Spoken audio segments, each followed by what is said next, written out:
প্রথম যখন মেয়েটিকে দেখেছিলাম তখন মনের মধ্যে তেমন কোনো ঝড় ওঠেনি। একটা সাধারণ মুহূর্ত, একটা সাধারণ দেখা, সেখান থেকে শুরু। কিন্তু এরপর তার বাচ্চামি, তার ঈশ্বরের প্রতি গভীর ভক্তি, এসব দেখে যেন থমকে গেলাম।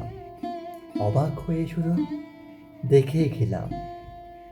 হুট করে প্রসাদ নিতে বসলাম।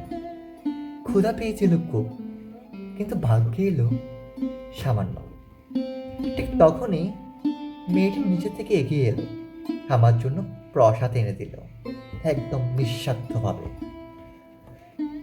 আমি অপলক তাকিয়ে থাকিনি, কিন্তু মুগ্ধ হয়েছিলাম। এই জগতে এমনও মানুষ হয়।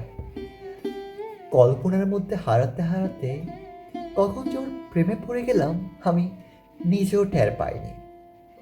এরপর এরপর তার জন্য অনুভূতির এক সুনামি ওঠে নিজের হৃদয়ে। ভালো লাগা, ভালোবাসা, সব একসাথে। কিন্তু সেই অনুভূতিগুলো আমার জীবনে নামিয়ে আনলো এক কালো মেঘের রাজত্ব। যে মেঘ আজও বর্ষণ করে চলে অবিরত, যে মেঘ আজও ভারী বর্ষণ করে চলে অবিরত, থামার কোনো নাম নেই। ধন্যবাদ।